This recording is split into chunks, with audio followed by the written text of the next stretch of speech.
Israeli warplanes violated briefly the Turkish airspace, facing a quick response by the Turkish defenses. What do you make of everything that is happening?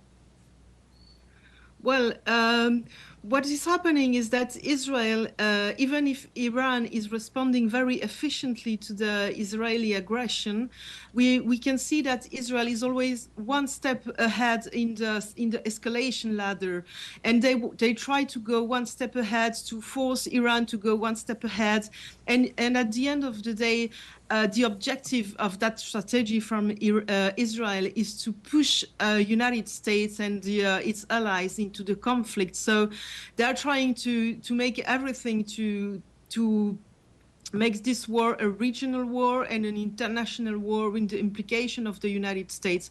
European countries might be involved, but really they don't have the military capacity to be of any change. United States, yes, can really be a game changer, I would say, for Israel in the question, but European countries or Turkey has a very good marine, so they're developing itself a lot, so maybe it can bring something, but United States has an aircraft carrier coming into the region, and they really have lots of military capabilities. So it will be the main actor if the conflict extends over just Israel and Iran. Of course, the United States are involved, but not directly. They're involved in sending arms, sending fuel, logistic, and so on. We saw earlier the statements of the supreme leader of Iran following Trump's rhetoric and threats calling for the unconditional surrender of Iran. What do you make of these calls of surrender? Do you believe that there is fear from the part of Israel and the U.S. that they are seeing this strong response of Iran against these aggressions? I don't think that they're afraid of a strong response of Iran. They're afraid of attrition war. The strikes of Iran are very efficient, but there are some kind of small strikes in the sense that there are waves of 4 or 5 missiles at the time with drones. They are not giving a heavy strikes because they know that they might be involved in a war that might be an attrition war, which would mean at least several months of attacks. So what they are afraid is the shortages of munitions for the part of Israel. It are spending a lot of munitions to stop the Iranian strikes. So they are beginning to having less and less munition for the Iron Dome and other Iranian defense systems. So I think that this is the main fear that they have. And the second fear that they have is that they want to force Iran to a total surrender without condition. And if Iran is able to go on this attrition war, they will not be able to impose their conditions. So it will be like ceasefire, but with no winner at the end. And this is not something that the United States, neither Israel wants. What they want is to end up with the nuclear civil program. They want to end up with the ballistic program, and they want moreover, and then on top of that, they want to end with the Islamic revolution and make a regime change, as they call it in Iran. Let's continue now with the analysis on the ongoing Iran-Israel conflict. We welcome political scientist Eduardo Meneses. Welcome, Eduardo, from the South. Thank you very much for the invitation. It's a pleasure to be here. It's our pleasure to have you, of course. Eduardo, it's the 6th day of the confrontations between Israel and Iran, following the aggressions of the Israeli regime against Iran and now with their corresponding legitimate right to defense. What can you tell us of the context of what is happening right now in the Middle East? Well, first of all, I think that we need to recall the whole geopolitical context in which this is happening. We know that this is not only an Israeli movement, but the United States have been preparing and collaborating with what is going on right now in this escalation of the conflict. We know that there are many reasons for that. The first reason of that is that the hegemonic power of the United States is being diminished day by day by the economic and cultural advancement of other economic and cultural important rising countries in the world, like the BRICS in general. And this has pushed the United States to intensify the military tension in different places of the world, against Russia, against Iran, against China. And in this context, we need to understand how the the influence of the United States has allowed Israel to advance in what they have been doing. We know that this attack made in this moment by Israel is something that they have been talking about for many, many years. They claiming that Iran may have a nuclear weapon and may be interested in using it is not something new. We have been hearing that for decades now. There's any proof of that is quite the opposite. Iran has always been having a peaceful relationship with their neighbors. And even if there's a huge criticism of what has been going on by the Israeli government, not only towards Iran, but towards, for example, the genocide that's going on in, in Palestine and concrete in Gaza, Iran has always been pushing towards a diplomatic answer.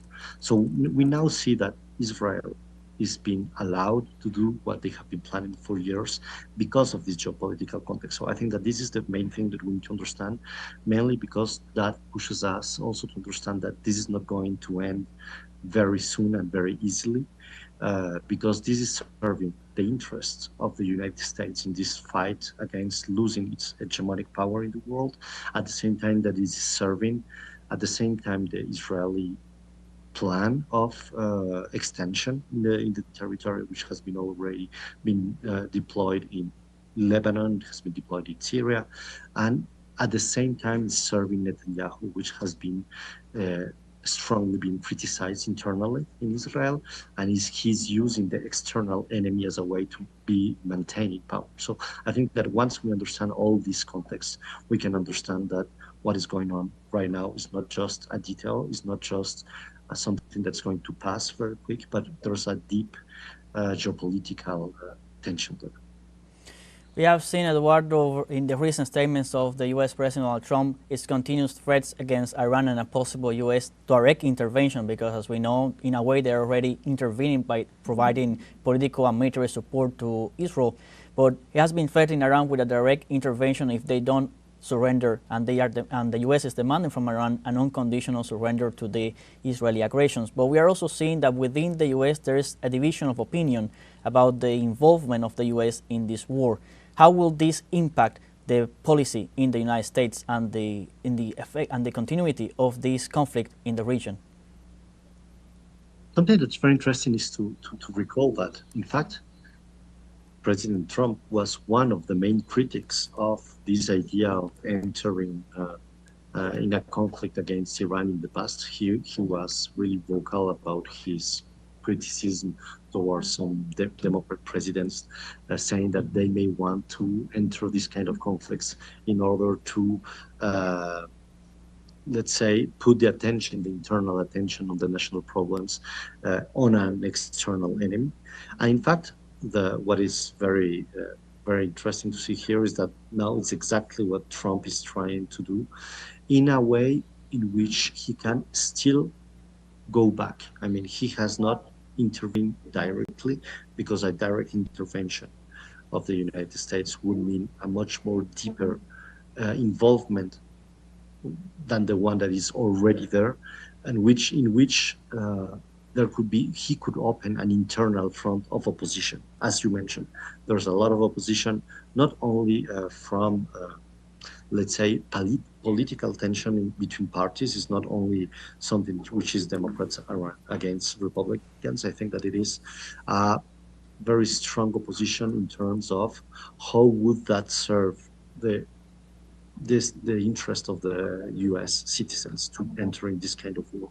A lot of people do not see the link towards entering in this conflict and the interest of the United States, the people of the United States. So I think that the President Trump wants to continue pushing towards the militarization in this front between Israel and against Iran, but trying to do not get directly involved, because in the minute he gets directly involved and he has no choice but to deploy maybe much more military forces and even a presence, U.S. presence in the region, that would signify for him opening an internal front that he already has a lot of things to deal with right now, and he's trying to play in this very limited and difficult place where he wants to seem strong, but at the same time doesn't want to get directly involved, which is totally a hypocrisy because he's totally involved. The US are totally involved in what's going on, but he's trying to manage that in a political way so that it doesn't open up a political front inside the US. Do you think that Israel's actions, they allege the justifications that they gave for the attacking Iran was to destroy the nuclear facilities because they claim that Iran was close to manufacturing a bomb, this is something that has been repeated by Netanyahu in particular for over more than a decade, since the early 2000s, 2010s, 2012, 13. He has been saying that Iran is like months, weeks away from making a bomb.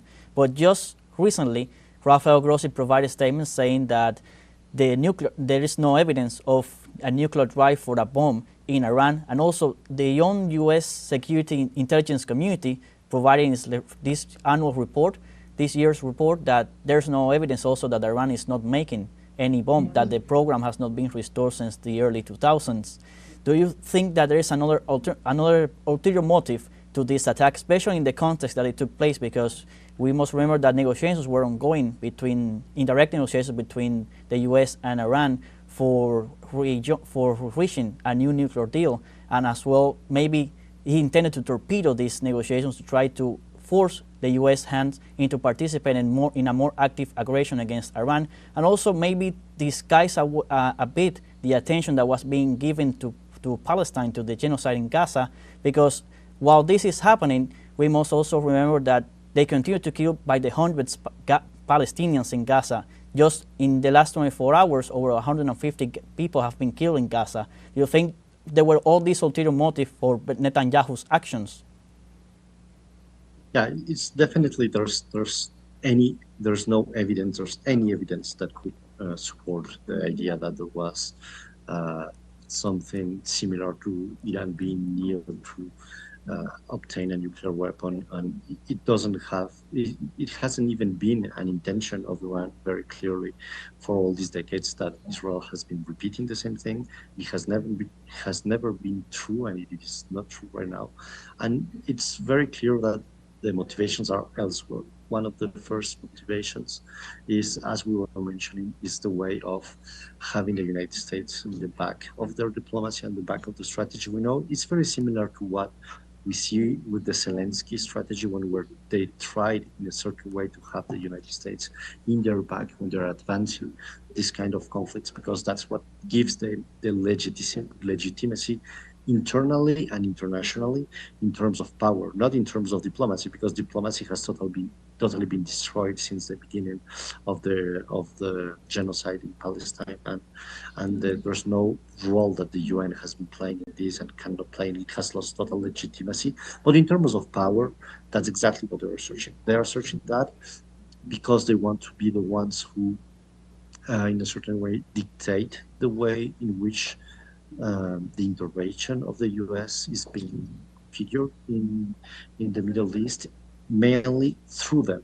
They want to be the only ones who can direct this type of intervention and who can be the ones who are determining which form this intervention should take. And that has been the tension in certain moments between the U.S. and Israel in the form, not in what is in the real tension behind that, but in the form in which this intervention happens. That has been the tension, because depending on which form this takes, Netanyahu can stay in power and Israel can continue their genocide, and depending on the form it takes, it could not continue doing that. So I think that that's essentially what is happening right now, is Netanyahu trying to stay in his place through forcing the U.S. to have this strategy with them and appearing as the total and absolute support for the strategy that Netanyahu is deploying. So that means that he has more legitimacy in the internal debate. But also, as you were mentioning, that also is a way of diverting the public opinion towards what they are doing in Gaza. And it's obvious how they have been accelerating the last days, the genocide. So that's definitely the real intentions behind that. It has never been around nuclear weapons. And the last thing that we haven't mentioned right now is that the real intention behind that also is to try to overthrow the regime in Iraq. We have clearly seen that this strategy was the strategy that was developed in Iraq. Is the strategy that has been developed in Libya, in Syria, in many places already, because that's the geopolitical interest of the United States, and Israel is trying to use this geopolitical interest to expand their territory with this idea of a great colonial Israel in the region. So that's exactly the real motivations behind that. It has nothing to do with nuclear weapons. Thank you very much, Eduardo, for your time and your inputs here from the South. Thank you very much for the interview. Welcome once again to teleSUR English. We are live at this moment once again with the situation in the Middle East. As just minutes ago, these are images from just some minutes ago as new missiles are being targeted in the Tel Aviv, Jerusalem, the occupied Palestinian territories occupied by the state of Israel. They are being targeted by this new launch of missiles from Iran. New explosions, the sirens are blaring across the occupied territories and new explosions are being registered.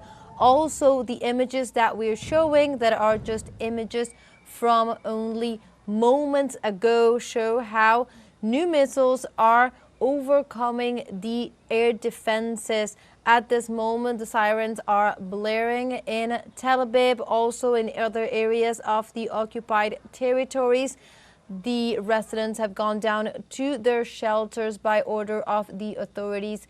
And we were looking at images of the impacts being made just moments ago as we also continue to monitor the live skylines of main cities such as Tel Aviv and Jerusalem. Let's recall about an hour ago, a little bit more than an hour ago, reports were made from Iranian territory that a new wave of missiles had been launched. All of this in the context of the Operation True Promise 3 that is underway, that continues with its targets of military facilities across the occupied territories that are occupied by the Israeli state in response of the Zionist aggression. Let's recall that early Friday morning last week, the Zionist entity sent a series of deadly attacks onto nuclear facilities in Iran, also civilian residents, causing over 230 casualties, 90% of them civilians. And after that, Iran launched its Operation True Promise that has been underway since that very moment, counterattacking in what they are describing as legitimate self-defense. And many countries in the international community are of the opinion that this is what Iran is doing because it is responding to direct attacks that were unprovoked and that were launched by Israel towards different facilities, sites, and particularly towards the civilian population that made up most of those over 230 casualties. So we are reporting more on these latest images. Let's recall, we are looking at images from just a moment ago as Iran was sending new missiles targeting new facilities, military sites in Tel Aviv, Jerusalem. Explosions were recorded. Images were showing the captures of missiles that were bypassing once more Israel's air defenses, as we have been seeing for the past days. This has been we were saying that there were reports of explosions in the city of Tel Aviv, at least 6 reported minutes and moments ago, but that could increase, of course. We continue to provide more information on the latest updates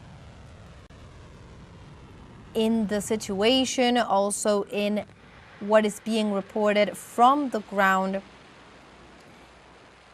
For example, some local news outlets, such as Quds News Network, were reporting an Israeli drone strike on a motorcycle in Navatia area in southern Lebanon. So the escalation is continuing also on behalf of the Zionist entity, not only from and to Iran and from the occupied territories, but also, as they have been doing so for the past month, in countries of the region, such as Lebanon, with this report of an Israeli drone in the south of Lebanon area. We were also reporting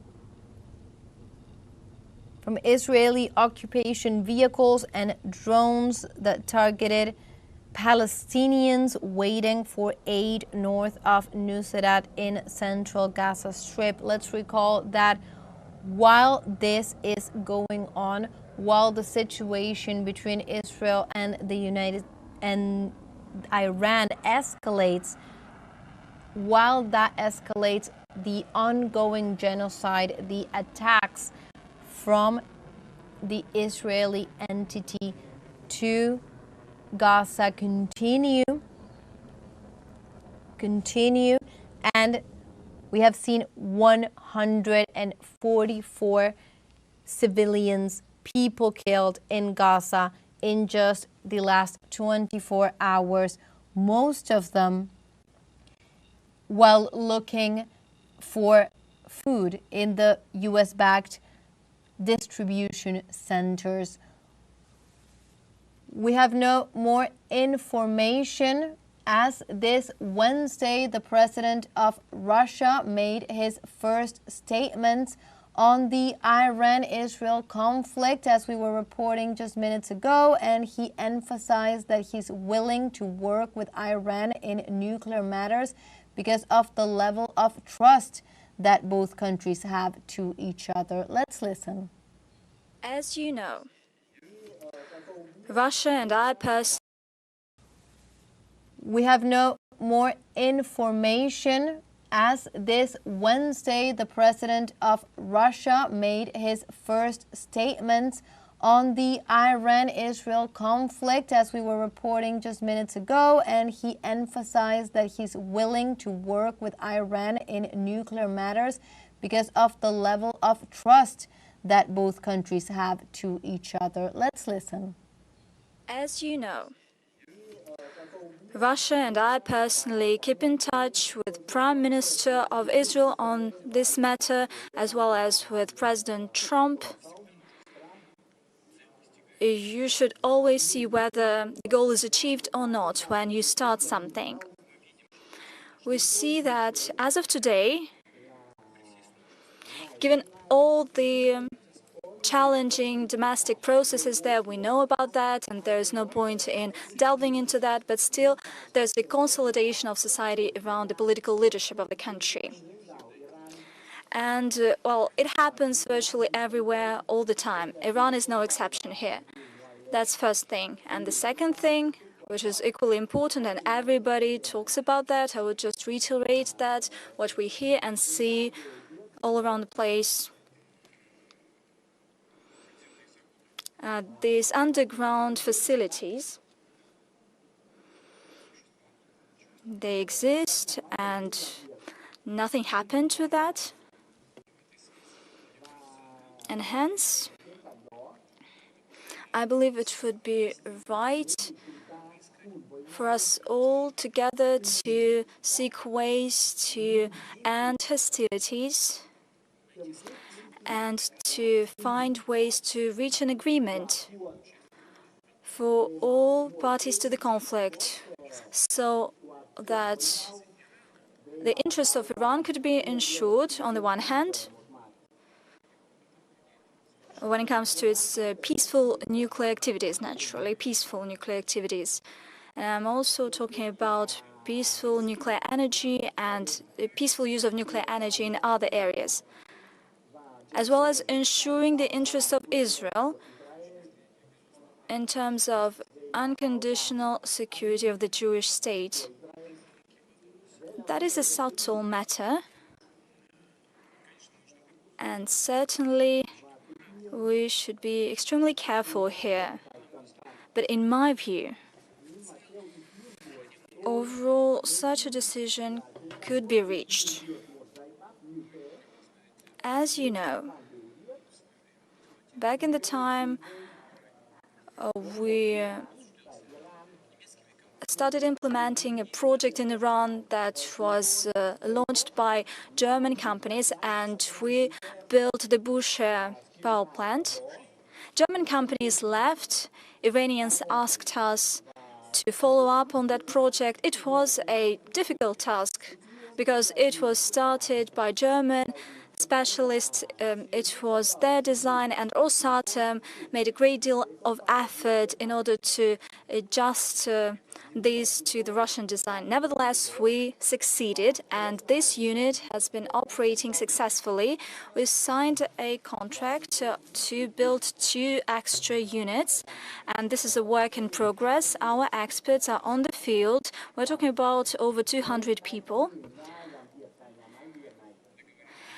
And we agreed with the Israeli leadership that their security will be ensured. Overall, I believe that given the plans of Iran to keep on developing the peaceful nuclear program, I'm talking about the areas of agriculture that is applicable, as well as medicine and so on. But this is not nuclear energy. As well as nuclear energy, together with Iran, since we have this high level of trust between our countries, we have established very good relations, we could keep up with this effort and ensure their interests in this area. I would not delve into details, there are a lot of them.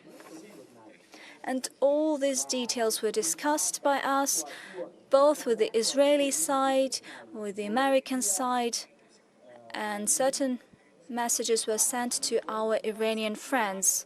And overall, the interests of Iran in peaceful nuclear energy can be ensured. At the same time, we could lift concerns of Israel when it comes to its security. In my view, there are such options. Once again, we have outlined them to our partners, the US, Israel, and we reached out to Iran. We do not impose anything to anyone. We simply say how we see the way out of the situation. But certainly it's up to the political leadership of all these countries to decide, primarily Iran and Israel. And we're looking to the most recent statements of the President of Russia, Vladimir Putin, commenting on different topics, but particularly his view on the ongoing conflict between Israel and Iran and his positioning towards Iran, to whom he expressed the most deep trust. We will continue informing on this and more information, so stay tuned with teleSUR English.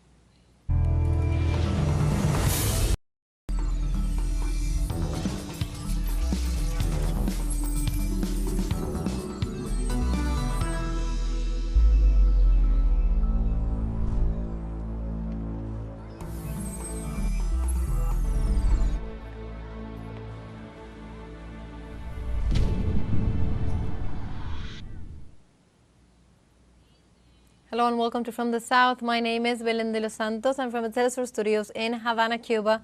We begin with the news, and we begin with the information on the Middle East. Iranian armed forces launched the 12th phase of Operation True Promise 3 on Wednesday evening with new generation missiles. Iran stated that tens of destructive drones of different types of the Islamic Republic of Iran army with anti-fortification warheads were launched towards the occupied territories and inflicted heavy blows on the designated targets. The latest wave of the retaliatory operation, which began Wednesday afternoon in response to the Israeli regime's brutal aggression against the Islamic Republic, came barely hours after leader of the Islamic Revolution, Ayatollah Sayyid Ali Khamenei, issued a message. The Ayatollah said that the Iranian nation would firmly stand against an imposed war and would never surrender to any form of imposition.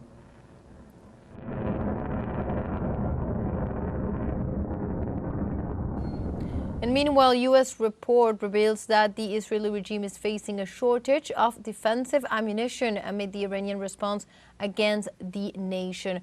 According to the document, the Israeli missile arsenal is running out in the face of the dozen missiles that Iran is sending in retaliation to the Zionist aggressions against Tehran. The text details that this emergency would lead Tel Aviv to present difficulties in countering Iranian attacks in the long term. Likewise, the report detailed that the United States is aware of the shortages that Israel is facing, which is Washington's reason to work to strengthen the Zionist defense.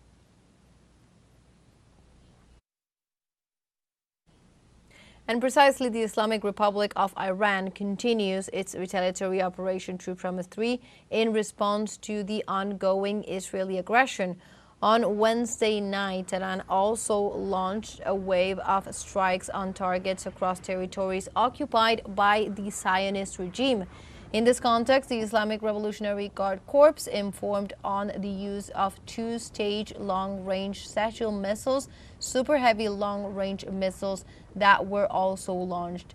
Israel and Iran continue to exchange fire on the sixth day of strikes following Tel Aviv's attack on Tehran on June 13th, which targeted Iranian nuclear facilities and residential areas, killing over 230 people and injuring more than 1,000. The Iranian media confirmed the downing of Israeli drone Hermes 900 shot down in the skies over Isfahan. This way, the Iranian army's air defense hit and destroyed the most advanced aircraft of the Zionist. Merlinda, today is the sixth day of the conflict. What is its impact and possibility, in your opinion, of it spilling over to the region?